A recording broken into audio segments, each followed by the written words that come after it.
થમ ખડકીને મેળી હશે રે, હેજી થમ હે ખડકીને મેળી હશે, અને બાપા ખિલોડ લાગી ખાટ, એ ભલે આજ મારા ચાહકો, એ આજ ડાયરામાં એ મને હામાં મળ્યા. ગુજરાતના લોકસંગીતના તળપદી ભાષાના જે શબ્દો છે અને ગરવા લોકગીતો ઉત્તર ગુજરાતના જે લટાયેલા હતા, એ ગીતને નવું જીવન આપ્યું તો મણિરાજભાઈ બારોટને આભારી છે. એ મામા મારા મમ્મીને એ પપ્પાને કેજો, હે યાજો ગર્ભમાં હે દીકરી ન મારજો રે, એ માને બાપ. હવે એ જમાનામાં 9 દિવસની રામકથાના મારે કોઈ ધંધો રોજગાર હતો નહીં, પણ 250 રૂપિયા મળતા મને. એ તો કીર્તિદાનભાઈને કવરમાં 150 રૂપિયા હાલતા 9 દિવસના. ઊંચી મેળી દે મારા સંતની રે, મેં તો માલીન જાણી રાજ હો રાજ. મને ગોડ ગિફ્ટ છે, ભગવાનનો આશીર્વાદ છે કે કોઈ પણ અવાજ મને મળી જાય છે ઓટોમેટિક, માં સરસ્વતીની કૃપા. ત્યારે હેમંતભાઈની રૂબરૂમાં હું ગીત ગાયેલો, પીના છોડ દે મેરે યાર, દારૂ છોડ દે મેરે યાર, दूध की बोतल તું પી લે મેરે યાર. ગ્રાહકો સાથે સંઘર્ષો થતા હોય છે, પણ મેં કેવો કંઈક નવતર પ્રયોગ કર્યો કે કંઈક એવું કરે કે લોકો હસીને આપણને બિલના પૈસા આપી દે. સમગ્ર ગુજરાતમાં સંગીત ક્ષેત્રે પોતાની આગવી ઓળખ ધરાવતા ડાયરા કિંગ જગદીશ ગોસ્વામી આજે એચપી ન્યૂઝ ગુજરાતની સ્ટુડિયોમાં આવ્યા છે.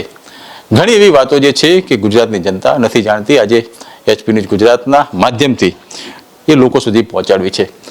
સૌ પ્રથમ વાત કરીએ તો જગદીશ ગોસ્વામીની ઓળખ શું? મારી ઓળખાણમાં તો હું એટલું જ કહીશ કે હું લોકગાયક છું અને લોકકલા અને લોકસંગીત સાથે સંકળાયેલો એક કલાનો જીવ છું. અને ઉત્તર ગુજરાત વીજ કંપનીમાં હું અત્યારે હાલ લાઇનમેન તરીકે સર્વિસ કરું છું. અને આ મારું નેટિવ પ્લેસ વિસનગર તાલુકો રંગાકુઈ ગામ, પણ હાલ લગભગ છેલ્લા 28 વર્ષથી મારા પોતાના પરિવાર સાથે પાટણ સિટીમાં નિવાસ કરું છું. જગદીશભાઈ, એવી પણ વાતો સાંભળી છે કે જગદીશભાઈ જે તે વખતે કામ કરતા હતા, વર્ષો પહેલા કીર્તિદાન ગઢવી પણ તમારી સાથે કામ કર્યું છે, એ સમય કેવો હતો એ બાબતે થોડી પ્રકાશ પાડશો? જ્યારે મારા જીવનના સંગીત ક્ષેત્રની જ્યારે શરૂઆત હતી, ત્યારે ભગવાન રામની કથા દ્વારા મેં મારા ભજનથી શરૂઆત કરેલી છે. કારણ કે હું ગોસ્વામી છું એટલે શિવના અમે ઉપાસક હોય, ભજન સાથે નાતો હોય, એટલે ભગવાન રામની કથામાં મેં શરૂઆત કરેલી. અને એ સમયગાળામાં મારા મિત્ર એવા કીર્તિદાનભાઈ ગઢવી સાથે મુલાકાત થયેલી. એ સમય કેવો હતો, કેવા કાર્યક્રમ તમે કરતા હતા અને મહેનતાણું પણ કેટલું મળતું હતું? એ વખતે આવા બધા અદ્યતન સાઉન્ડો નહોતા, કોઈ એવો ડિજિટલ જમાનો નહોતો. સાદા માઇકો અને સામાન્ય ઇકો હોય, અને આટલું બધું હાઈફાઈ કોઈ લાઇટિંગ ડેકોરેશન એટલું બધું મોટું હોય નહીં. સ્ટેજો બધા સારા હતા, આયોજકો બધા સારા હોય, મોટું આયોજન પણ હોય, પણ હાલ કરતાં ઘણું ઓછું કહેવાય. પણ એ વખતે જે માહોલ હતો એ ભજન સાથે વણાયેલો હતો. અને એ વખતે અમે કીર્તિદાન સાથે સ્ટેજ ઉપર અચાનક જ મળ્યા, કથામાં રાતે સાથે પણ રહ્યા, અને બીજા દિવસે કથામાં સાથે ગાયા પણ ખરા અમે. હવે એ જમાનામાં 9 દિવસની રામકથાના મારે કોઈ ધંધો રોજગાર હતો નહીં, પણ 250 રૂપિયા મળતા મને. અને એ વખતે મારા લગ્ન નહોતા થયેલા, એટલે નાની ઉંમર અને જીવનની શરૂઆત, એટલે 250 9 દિવસની મને મહેનતાણું મળતું અને મારા અવાજની પ્રેક્ટિસ પણ થતી. કીર્તિદાન ગઢવીને કેટલા મળતા હતા એ સમયમાં? એ વખતે કીર્તિદાનભાઈને પણ કંઈક MS યુનિવર્સિટી વડોદરામાં એમનું સંગીત વિશારદનું ભણતર ચાલુ હતું અને રિયાઝ માટે આવતા. એ તો કીર્તિદાનભાઈને કવરમાં 150 રૂપિયા હાલતા 9 દિવસના. એ સમયમાં તમારા બંનેમાંથી સિનિયર કોણ હતું? આમાં સિનિયર જુનિયરની વાતો કરીએ તો સંગીત ક્ષેત્રમાં શું છે કે કીર્તિદાનભાઈ ગઢવી એ પોતે એમની પણ શરૂઆત હતી ને એ પણ બચપનથી જ મોટા મોરારી બાપુ એટલે કે બડે મોરારી બાપુ સાથે એ પોતે ધૂન ગાતા અને મારા જેવી જ પ્રેક્ટિસ કરતા હતા અને સાઈડમાં ભણવાનું ચાલુ હતું અને એ વખતે એ પણ આવતા. એટલે આમ જોવા જઈએ તો ઉંમરમાં કીર્તિદાનભાઈ કરતાં હું મોટો છું. એટલે અમુક જે ભગવાન રામના જે ગીતો આવતા ભજનો આવતા એમાં હું ગાતો ને મને પાછળ મારા મિત્ર કીર્તિદાનભાઈ ફોલો કરતા અને અમુક જે સારા ગીતો સારી ધૂને ગાતા તો હું એમને ફોલો કરતો. 9 દિવસ સાથે રહેતા અમે. જગદીશભાઈ, એક વાત એ પણ કરવી છે કે જગદીશ ગોસ્વામી અન્ય કલાકાર એટલે કે ખૂબ જાણીતા હેમંત ચૌહાણનો અવાજ પણ કાઢે છે, એ પણ આજે દર્શકોને લાવો મળી જાય.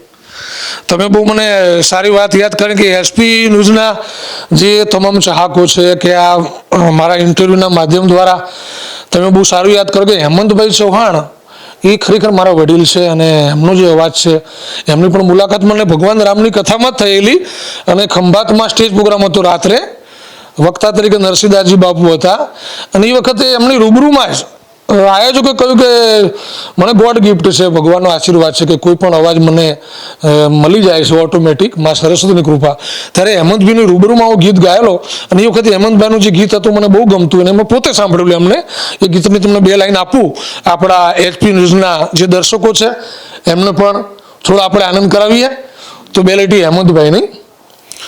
હો ઊંચી મેળી દે મારા સંતની રે મેં તો માલીન જાણી રાજ હો રાજ ઊંચી મેળી દે મારા સંતની રે. જગદીશ ગોસ્વામીએ ગુજરાત સરકારના જે બેટી બચાવોની થીમ ઉપર એક ગીત બનાવ્યું છે, એ પણ ગીત આપણે જગદીશ ગોસ્વામીના મોઢેથી સાંભળીએ. જગદીશભાઈ, ગીત બનાવ્યું છે, કયું ગીત બનાવ્યું છે? હમણાં જે હાલ જે ગીત છે ટ્રેન્ડિંગમાં ચાલે છે અને લગભગ સમાજમાં સારો મેસેજ જાય એ મારો પહેલો પ્રયત્ન હોય છે. એ ગીત મેં હમણાં જ રચના કરી છે, મેં પોતે જ બનાવ્યું છે બેટી બચાવો માટે. એ ગીતના શબ્દો આ પ્રમાણે છે. હા એ મામા મારા મમ્મીને એ પપ્પાને કેજો હે યાજો ગર્ભમાં હે દીકરી ન મારજો રે એ માને બા. એ મામા મારા મમ્મીને એ પપ્પાને કેજો યા સંદેશો ગર્ભમાં એ બેટી નવ મારજો રે એ માને બા. ખૂબ સરસ. ખરેખર પોતાની કલાથી એક ખૂબ સુંદર સંદેશો એ પણ લોકોને આપી રહ્યા છે. ઘણી એવી વાતો જે છે આજે પાછી કરવી છે. જગદીશભાઈ, એક તમારું એક સોંગ હતું. આમ તો તમે યુવીસીએલના કર્મચારી જો છો, પરંતુ તમે એક જ્યારે લાઇટ બિલ ઉઘરાવા નીકળ્યા અને તમે એક સોંગ માઇકમાં જે તમારા રેડિયો પર બોલ્યા અને એ સોંગ પણ ખૂબ ટ્રેન્ડિંગમાં આવ્યું હતું, એ પણ આજે દર્શકોને વેલિટી થાય? 100%. એ ગીતના માધ્યમ દ્વારા લગભગ ગુજરાત અને આઉટ ઓફ કન્ટ્રી ને બહારના દેશો સુધી એ ગીત મારું વાયરલ થયેલું અને એ પણ મારી વીજ કંપનીના એક બાકી બિલ ઉઘરાવવા માટે ઓફિસ આદેશથી અમારે કાર્યક્રમ હતો. પણ મને હું લોક ગાયક હતો અને બચપનથી મારો કલાનો જીવ હતો એટલે સહજ જ એક 710 રૂપિયાનું ભૂંગળું હતું બેટરીવાળું ને જીવની ગાડી હતી અને જેને કહેવાય ને કે કુદરતી કંઈક સંકેત હશે. મને એમ થયું કે ચલો આપણે કંઈક નવું સર્જન કરીએ. આમાં લોકોને તો ગવડાવીએ છીએ, આપણે લોકોને આનંદ કરાવીએ છીએ. તો જે વીજ કંપની છે એ ગીતમાં દ્વારા એ કંપની દ્વારા મારો રોજગાર ચાલે છે. તો કંપનીને વફાદાર રહી અને કંઈક એક કર્મચારી તરીકે મને એવી અંદરથી તીવ્ર ઈચ્છા જાગી કે ચાલો 2 લીટી હું ગાઉં, કેવું રહેશે એમ કે લોકોને કદાચ મજા આવે. કારણ કે મેં લાઇટ બિલ લેવા જતા હોય એટલે ગ્રાહકો સાથે સંઘર્ષો થતા હોય છે. પણ મેં એક એવો કંઈક નવતર પ્રયોગ કર્યો કે કંઈક એવું કરે કે લોકો હસીને આપણને બિલના પૈસા આપી દે. અને એ ગીતના શબ્દો હતા એચપી ન્યૂઝના આપણા તમામ જે ચાહકો છે એમને આપણે સંભળાવી દઈશું. હો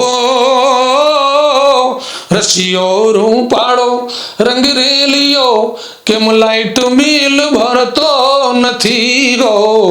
રસિયો રૂપાળો રંગ રેલિયો કેમ લાઈટ બિલ ભરતો નથી. એ પછી થાંભલેથી કનેક્શન કપાય રે, એ પછી ઘરમાં અંધારું થઈ જાય રે, લાઈટ બિલ ભરતો નથી. રસિયો રૂપાળો રંગ રેલિયો કેમ લાઈટ બિલ ભરતો નથી. ખૂબ સરસ જગદીશભાઈ, ઘણી વાતો એવી છે કે તમે લોકો સમક્ષ કરતા પણ આવ્યા છો. એક વાત એવી પણ છે કે એક સમયના જાણીતા કલાકાર મણિરાજ બારોટ, સાંભળવા મળ્યું છે કે તમે પણ તેઓની સાથે સ્ટેજ પ્રોગ્રામ કર્યા છે. એ સમય કેવો હતો અને ખરેખર એ વખતે સંગીતની કલાની જે કદર કેવા પ્રકારની હતી? મણિરાજભાઈ બારોટ એટલે હું એમને કહીશ કે ખરેખર મોરલો કહેવાય, કે એમના ગીતો દ્વારા ઉત્તર ગુજરાતનું લોકસંગીત, લોકકલાને એક વેગ મળ્યો છે. અને અમારા બંનેની સારી એવી મિત્રતા હતી. ફોન ઉપર અમારા અવારનવાર વાત ચાલુ થતી, નવા ગીતોની પણ ચર્ચા થતી. અને એ વખતે જોગાનું જોગ મારી ચોરસ કેસેટનું recording singer cassette company Ahmedabad, ત્યાં મારી કેસેટનું રેકોર્ડિંગ થતું. ને એ વખતે વિડીયો સીડીનો કોઈ જમાનો નહોતો. તો એક બાજુ મણિરાજનું રેકોર્ડિંગ હોય, એક બાજુ મારું રેકોર્ડિંગ હોય, એટલે અમારે મુલાકાતો થતી ટેલિફોન ઉપર. એ એમના કામમાં વ્યસ્ત હોય. પણ એક વખત એવું બન્યું કે મણિરાજભાઈએ મને પોતે કહ્યું, કારણ કે મને ગોડ ગિફ્ટ હતી, એમના જે ગીતો એ વખતના હતા અને સારું એવું એમનું નામ ગુજરાતમાં ડંકા વાગ્યા. હવે લોકો એમના ગીતની પણ મને ફરમાઈશ આપતા, એટલે મને એક ગોડ ગિફ્ટ હતી કે એમનો પણ અવાજ હું ગીતો ગાઈ શકતો. એટલે એક વખત તો અમારે એવી મુલાકાત થઈ કે ઊંઝા, આપણું ઊંઝા શહેર ઉમિયામાનું ધામ છે, વર્લ્ડ ફેમસ છે. હવે ત્યાં નરેશભાઈ પરમાર મારા મિત્ર છે, ત્યાં રોહિદાસ જન્મજયંતિનો દર વર્ષે લોકો કાર્યક્રમ કરતા હોય છે. તો એ કાર્યક્રમમાં મને ને મણિરાજભાઈ બારોટને બંનેને સાથે સ્ટેજ ઉપર મને પહેલીવાર એમની સાથે સ્ટેજ મેં બંને જણાએ સાથે ગાયા, બંનેની મુલાકાત થઈ. અને એમના અવાજના 2-4 ગીતો પણ ગાયો. ત્યારે મણિરાજભાઈ પોતે પણ એટલા ખુશ થઈ ગયા કે ખરેખર જગદીશભાઈ હું તમને નામથી ઓળખતો. અને એક વખત એવો ફોન આવ્યો કે જગદીશભાઈ હું તમને એટલું માનું છું કે કદાચ મારું બુકિંગ હોય અને કદાચ હું વ્યસ્ત હોય અને કદાચ મને કોઈ પૂછે ગુજરાતમાંથી કે મણિરાજભાઈ તમે તો વ્યસ્ત છો પણ કદાચ તમારા જેવી મજા અમારે કાર્યક્રમમાં કરવી હોય તો બીજો કલાકાર ઓપ્શનમાં કયો મૂકે, તો મને એ પોતે કહેતા કે જગદીશભાઈ તમને સારું લગાડા નથી કહેતો, પણ એ વ્યક્તિએ એવું મને ફોનમાં કહેલું મણિરાજભાઈએ કે હું કહી દેતો કે તમને મારા જેવી અધિક મજા જગદીશ ગોસ્વામી કરાવશે. ભલે મારું થોડું નામ આગળ છે પણ એ પ્લેટફોર્મમાં અમદાવાદ સુધી આવ્યા નથી, એમની જીએબીની નોકરી છે, પણ એ વ્યક્તિ સારું ગાય છે, એમને તમે પ્રોગ્રામ આપો. મણિરાજભાઈ પોતે મારો નંબર અમદાવાદથી ગુજરાતના અમુક કસ્ટમરોને આપતા અને એમને મને કહેલું ખરું કે તમારી પર ફોન આવશે જગદીશભાઈ પ્રોગ્રામ તમે કરી આવજો.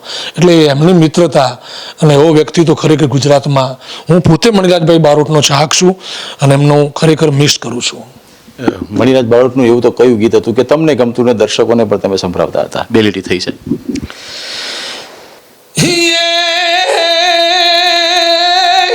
ये जी थम खड़के न मेरी हसे रे, ये जी थम हे खड़के न मेरी हसे अनु बापा खिलौड़ लागी खाट. ये भले आज मारा चाहको ए आज डायरा માં એ મને હામાં મળ્યા રે રે. એ હું તો કીધું નહીં જોતો તો તમારા બધાની વાટ. અને એમનું એક ગીત મને બહુ ગમતું, એ મણિયારો આયો ઘરનો એ મોગડે ને કોઈ આયો રે એ હાલી વાળું મેઘ લ્યા હું આયો ય ઘડી વાળું મેઘ લ્યા હું તો તને વારું રે જીઓ મણિયારો એ હું તો તને એ વારું રે જીઓ મણિયારો. જગદીશભાઈ, એક વાત હું કદાચ ખોટો પણ હોઈ શકું, મને યાદ છે ત્યાં સુધી એક સમય એવો હતો કે જ્યારે ડાયરાના મંચ ઉપર તબલા આ જ સંગીતો જોવા મળતા હતા, પરંતુ જે દેશી ઢોલ જે ડાયરા ઉપર ચડ્યો આ દેશી ઢોલ મણિરાજની દેન છે, અને મણિરાજના કારણે જ કદાચ હવે ડાયરાઓમાં અન્ય કલાકારો પણ દેશી ઢોલ રાખતા થઈ ગયા છે. ક્યાંક ને ક્યાંક આ જસ જે છે ક્રેડિટ મણિરાજ બારોટની ખરી. 101% ગુજરાતના લોકસંગીતના તળપદી ભાષાના જે શબ્દો છે અને ગરવા લોકગીતો ઉત્તર ગુજરાતના જે લટાયેલા હતા એ ગીતને નવું જીવન આપ્યું તો મણિરાજભાઈ બારોટને આભારી છે. દેશી લોકસંગીતને આ માર્કેટમાં હાલ જે તમામ કલાકારો જે દેશી ઢોલનો અને દેશી બીટ્સનો જે ઉપયોગ કરે છે એ ખરેખર મારા પરમ મિત્ર મણિરાજભાઈ બારોટની દેન છે. જગદીશભાઈ, એ જાણવા માંગુ છું કે તમે જે વખતે સંગીતની દુનિયામાં હતા વર્ષો પહેલા, અંદાજે 40 વર્ષ પહેલા, એ સમય દરમિયાન અત્યારે શું ફરક પડ્યો છે? પૈસાથી માંડી, સંગીતથી માંડી, ફરક શું છે અત્યારના સંગીતમાં અને પહેલામાં? હાલનું જે સંગીત છે એ નવા જનરેશન પ્રમાણે જેવી લોકોની ડિમાન્ડ છે એ દિશામાં જઈ રહ્યું છે. પહેલાં જે ગીતો ગવાતા એમાં કંઈક સામાજિક સંદેશા હતા, કાંક હૈયાના વાતો હતી અને એક સારો મેસેજ હતો. અત્યારે હાલ જે વસ્તુ ચાલે છે એમાં ગીત ક્યાંથી શરૂ થાય છે, ક્યાં પૂરું થવાનું છે અને એ ગીત શું કહેવા માગે છે. અને ગીતો ખરેખર લોકગાયક તરીકે તો હું તો એટલું જ કહીશ કે એવું ગાઈએ કે કાંઈક એમાંથી નવું શીખવા મળે ને નવી જે પેઢી છે, નાના નાના બાળકો છે, વડીલોને પણ ગમે. અને લોક ડાયરો વસ્તુ એક એવી છે કે બધા સાથે બેસી અને એ લોકગીતોને, સંતવાણીને, ભજનને માણી શકે અને સમાજમાં એક સારો સંદેશો અને આપણા સંતોના જે જીવન ચરિત્ર છે એ બધા જીવંત રહે. એક સવાલ એ પણ કરવો છે, હાલ સંગીતમાં પણ આપણે જોઈએ છીએ કે ખૂબ વિવાદો ચાલી રહ્યા છે. આજ કલાકારોમાં પણ ક્યાંક ને ક્યાંક જાતિવાદની વાત સામે આવી રહી છે. આ વાત કેટલી સાચી છે? આમ જોવા જઈએ તો કલાકારની કોઈ જ્ઞાતિ જ ન હોવી જોઈએ. જ્ઞાતિવાદને અને કલાકારને આખી વસ્તુ અલગ છે. કારણ કે મા સરસ્વતીના જેને સંગીત અને સુર સાથે નાતો થઈ જાય એમાં પછી જ્ઞાતિ રહેતી નથી. કારણ કે મા સરસ્વતીની જેની અંદર ગળામાં સ્વરો રમતા હોય એને ખરેખર પછી કોઈ જ્ઞાતિવાદ ન હોય. એમને સારું ગીત ગાવાનું હોય, સારી જગ્યાએ જવાનું હોય અને જે પણ માન સન્માન જે મળે છે એ આપણી કલાને આભારી છે, મા સરસ્વતીને મળે છે. ગુજરાતના કોઈ પણ કલાકાર એમ ના માનો કે હું સારું ગાઉં છું એટલે મને માન મળે છે. નહીં, ગાવા કરતાં પણ તમારા જે ગીતો છે એ ગીતોથી સમાજમાં જે એક સારી પકડ છે, સંસ્કૃતિ જે જળવાય છે, સંસ્કૃતિ સાથે તમે વરી અને જે ગીતોને તમે ગાઓ છો નાના બાળકોમાં અને દરેક સમાજના વ્યક્તિઓ લોક ડાયરામાં આવતા હોય છે એમાં કોઈ પણ જ્ઞાતિવાદ ન હોય. કોઈ પણ જ્ઞાતિના વ્યક્તિ બેઠા હોય, લોકોની ડિમાન્ડ હોય, લોકોની ફરમાઈશ હોય, કલાકારને પણ મજબૂરી હોય છે. કારણ કે એ લોકો કે એ પ્રમાણે ન ગાય તો એ કલાકારોને પણ ફરીવાર લોકો યાદ નથી કરતા. એટલે હું તો એમ કહીશ કે આજનો જે ચાહક વર્ગ છે એ કલાકારોને અવળી દિશામાં ખેંચી જતો હોય એવું મને લાગે છે. જગદીશભાઈની એક વાત કદાચ લોકોને ખ્યાલ પણ નહીં હોય કે જગદીશભાઈ લોક જાગૃતિની વાત ખૂબ કરતા હોય છે. ઘણા સંદેશા એવા પણ હોય છે કે જગદીશ ગોસ્વામી લોકો સુધી પહોંચાડતા હોય છે. આજે સૌથી ગુજરાતમાં મોટું હોય તો દારૂનું દૂષણ છે. આ દારૂના દૂષણને ડામવા માટે પણ જગદીશ ગોસ્વામી ગીત લખ્યું છે. એ પણ આજે સાંભળી લે એમના મોઢે. જગદીશભાઈ, એક ગીત લખ્યું છે, બે લીટીએ પણ થઈ જાય, દારૂબંધીનું. વ્યસન છે ને એ તો ખરેખર માણસના એકલાના જીવનને નહીં પરંતુ આખી ફેમિલીના જીવનને, પરિવારના જીવનને બરબાદ કરતું હોય ને તો વ્યસન છે. એમાં દારૂબંધી માટે તો ખરેખર સરકાર અને સારા આગેવાનો, દરેક સમાજના વ્યક્તિઓ આ વ્યસનને અટકાવવા માટેના પ્રયત્નો કરી રહ્યા છે. તો પણ હું પણ આજે એસપી ન્યૂઝના માધ્યમ દ્વારા સમગ્ર ગુજરાતના ચાહકોને હું ગીતના શબ્દોમાં કહી રહ્યો છું કે કદાચ દારૂબંધ માટે મારે મેસેજ આપવો હોય તો કયું ગીત મારે ગાઈ શકાય? હો પીના છોડ દે મેરે યાર, પીના છોડ દે पीना छोड़ दे मेरे यार, दारू छोड़ दे मेरे यार, दूध की बोतल तू पी ले मेरे यार, दूध की बोतल तू पी ले मेरे यार, पीना छोड़ दे मेरे यार, मरना छोड़ दे मेरे यार, जीना चालू तू कर दे मेरे यार, जीना शुरू तू कर दे मेरे यार. વાહ, જગદીશ ગોસ્વામી પોતાની આગવી કલાથી એક સંદેશો આપી રહ્યા છે. આજ આપણો પ્રયાસ છે કે ક્યાંક ને ક્યાંક આવી જે કલા જે છુપાયેલી છે એમની વાત જે લોકો સુધી નથી પહોંચી એવા જ લોકોને એચપી ન્યૂઝ ગુજરાતના સ્ટુડિયોમાં લાવી લોકો સુધી પ્રેઝન્ટ કરાવવા આજ આપણો એક અભિગમ છે. અત્યારે બસ આટલું જ. રજા આપશો.